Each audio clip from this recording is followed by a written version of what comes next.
अभी हम पढ़ रहे हैं संयुक्त राज्य अमेरिका के विभिन्न भूआकृतिक प्रदेशों के बारे में। अभी तक हम 5 भूआकृतिक प्रदेशों के बारे में अध्ययन कर चुके हैं। पहला है अटलांटिक एवं खाड़ी तटीय क्षेत्र, दूसरा अपलेशियन पर्वतीय क्षेत्र प्रदेश, तीसरा मध्यवर्ती उच्चभूमि क्षेत्र, चौथा मध्यवर्ती मैदानी भाग तथा पांचवा सुपीरियर उच्चभूमि क्षेत्र। अभी हम पढ़ेंगे रॉकी पर्वतीय क्षेत्र, अंतर पर्वतीय पठार तथा प्रशांत महासागरीय घाटियां एवं पर्वतीय प्रदेश। ये जो तीनों क्षेत्र हैं इनको सम्मिलित रूप से पश्चिमी जो पर्वतीय एवं पठारी क्षेत्र के नाम से भी जाना जाता है। तो आज हम संयुक्त राज्य अमेरिका के इसी पश्चिमी पठारी एवं पर्वतीय क्षेत्र के बारे में अध्ययन करेंगे। ये जो क्षेत्र है, इसके जो पश्चिम का क्षेत्र है, ये पश्चिमी पठारी तथा पर्वतीय क्षेत्र है। ये है रॉकी पर्वतीय क्षेत्र। फिर ये जो भाग है ये है अंतर पर्वतीय जो पठार एवं बेसिन क्षेत्र, और ये है जो प्रशांत महासागर का जो तटीय जो बेसिन एवं पहाड़ियों का जो क्षेत्र है। अब देखते हैं फिजिकल में। सबसे पहले देखते हैं रॉकी पर्वतीय क्षेत्र के बारे में। यह जो रॉकी पर्वतीय क्षेत्र है, रॉकी जो माउंटेन रीजन है, यह संयुक्त राज्य अमेरिका के पश्चिमी भाग में, ये जो उत्तर पश्चिम से दक्षिण पूर्व दिशा की ओर फैला हुआ है और इसको पश्चिमी कोल्डेरा के नाम से भी जानते हैं। इसके पूर्व में जो मैदानी भाग, पश्चिम अंतर पर्वतीय पठारी प्रदेश तथा इसके अगर उत्तर में ये कनाडा तथा दक्षिण में ये मेक्सिको तक विस्तृत है। और ये जो पर्वत श्रृंखला है ये संयुक्त राज्य अमेरिका की सबसे नवीनतम पर्वत श्रृंखला है। इसका निर्माण टर्सरी काल में हुआ और ये जो पर्वतीय क्षेत्र है ये आल्प्स और हिमालय पर्वत के समकालीन है।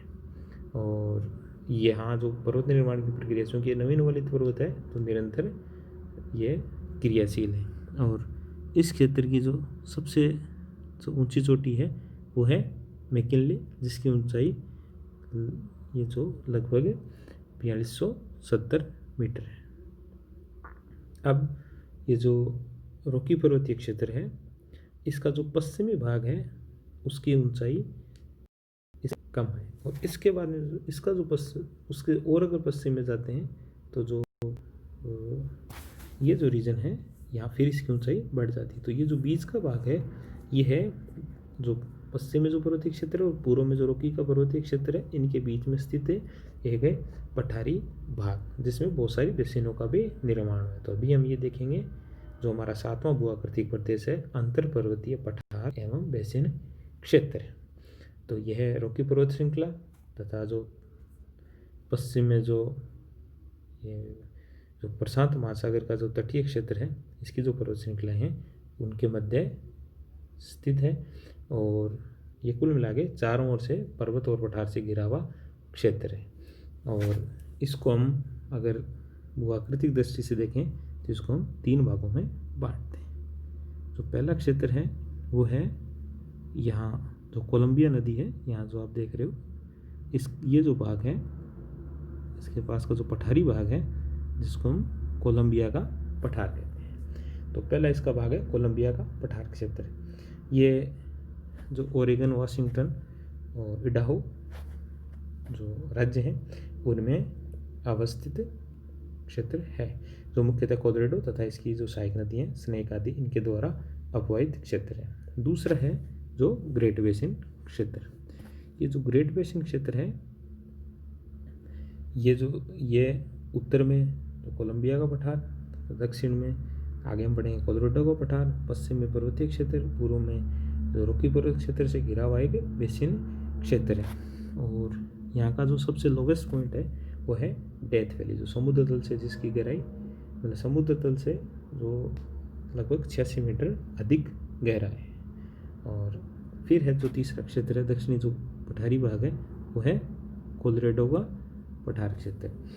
और ये जो कोलोराडो का जो पठार क्षेत्र है ये रॉकी पर्वत श्रृंखला पश्चिम में जो कोलोराडो नदी द्वारा अपवाहित क्षेत्र है। और यहाँ जो कोलोराडो नदी यहाँ एक सबसे गहरी घाटी बनाती है या कैनियन का निर्माण करती है, जिसको हम ग्रैंड कैनियन के नाम से जानते हैं। अब देखते हैं अंतिम और 8वां भूआकृतिक प्रदेश, वह है प्रशांत महासागरीय घाटियाँ तथा पर्वतीय क्षेत्र। तो प्रशांत महासागर का जो क्षेत्र है उस पर अनेक पर्वत श्रृंखलाएं और घाटियाँ फैली हुई हैं, जिनको अनेक नामों से जाना जाता है। अगर भूगर्भिक दृष्टि से देखें तो इनका निर्माण रॉकी पर्वत श्रृंखला से बहुत पहले हुआ है। इनमें देखें तो 3 पर्वत श्रृंखलाएं सबसे फेमस हैं, प्रसिद्ध हैं। एक है जो कैस्केड रेंज, कोस्टल रेंज, और तीसरा ये सिएरा नेवादा है। और ये जो पर्वत श्रेणियाँ हैं, जो तटीय पर्वत श्रेणियाँ हैं, ये तीनों समानांतर अवस्थित हैं। सबसे ऊपर कैस्केड रेंज, फिर इसके पश्चिम में एकदम तटवर्ती भाग में जो तटीय पर्वत श्रेणी है कोस्टल रेंज, कोस्ट रेंज, और इसके दक्षिण में जो सिएरा जो नेवादा क्षेत्र है वो अवस्थित है। अब अगर सबसे पहले देखते हैं जो कास्केड रेंज, ये जो कास्केड रेंज है इनमें इसकी जो ऊंचाई है वो कई जो चोटियाँ उनकी ऊंचाई 4000 मीटर से भी अधिक है। और इनमें जो सबसे प्रमुख पर्वत श्रेणियाँ वो हैं माउंट शास्ता, माउंट रेनियर तथा माउंट बैकर। ये जो क्षेत्र है ये ज्वालामुखी तथा भूकंप गतिविधियों द्वारा प्रभावित क्षेत्र है। और ये जो क्षेत्र है ये हिमनदी जो हिमयुग था उसमें जो ग्लेशिएशन या हिमानीकरण की जो प्रक्रिया थी उससे प्रभावित होने का अत्यधिक कटाफट है। और ये जो उत्तरी अमेरिका का जो संयुक्त राज्य अमेरिका जो उत्तरी क्षेत्र है, ये जो पूरा क्षेत्र है ये हिमयुग से प्रभावित है, हिमयुग के दौरान हिमानीकरण की प्रक्रिया से प्रभावित क्षेत्र है। फिर दूसरा है तो ये कोस्टल रेंज, इसकी ऊंचाई सापेक्षिक रूप से कम है और ये तटीय क्षेत्र में स्थित एक निम्न ऊंचाई वाली पर्वत श्रृंखला है। फिर ये सिएरा नेवादा, सिएरा नेवादा श्रेणी है, इसमें अनेक उच्च शिखर हैं और ये दक्षिणी भाग में जो स्थित है। और इसमें माउंट विटनी बाउंड्री तथा जो माउंटेन पीक ये है पीटर, ये माउंटेन विटनी जो यहाँ की सबसे ऊंची चोटी है, जिसकी ऊंचाई है लगभग 4400 मीटर से भी अधिक है। और इसका जो दक्षिण में जो भाग है वो है सोनारा और मोजावे डेजर्ट, ये एक मरुस्थलीय क्षेत्र है। ये है अमेरिका की जो मुख्य भूमि है इसका भूआकृतिक प्रादेशिकरण। अब देखते हैं मुख्य भूमि से भिन्न जो 2 अन्य क्षेत्र हैं उनके जो भूआकृतिक विशेषताएं उनके बारे में। उनमें एक है अलास्का तथा दूसरा है हवाई द्वीप। जो अलास्का क्षेत्र है ये जो पश्चिमी जो कोल्डेरा क्षेत्र है, ये जो पश्चिमी क्षेत्र की जो अमेरिका की जो पर्वतीय क्षेत्र है ये ऊपर कनाडा की और फिर उससे उत्तर की ओर अलास्का में भी अवस्थित है। ये अगर देखें तो इनका विस्तार पर्वत श्रेणियों का इस क्षेत्र का इस प्रकार है। तो ये पर्वत श्रेणियाँ अलास्का में भी अवस्थित हैं। जिनमें जो प्रमुख पर्वत श्रेणियाँ वो हैं दक्षिण में अलास्का श्रेणी और उत्तर में ब्रूक रेंज। जो अलास्का श्रेणी उसकी जो सबसे ऊंची चोटी है वो है माउंट मैकिन्ले, जिसकी ऊंचाई 6000 मीटर से भी अधिक है। अब देखते हैं हवाई द्वीप समूह के बारे में। जो हवाईयन द्वीप समूह जो मध्य प्रशांत महासागरीय क्षेत्र में स्थित है, ये एक जो ज्वालामुखी क्रियाओं से बना द्वीप समूह है, जिसमें माउंट किया तथा माउंट लोआ इसकी सबसे ऊंची चोटी है। अगर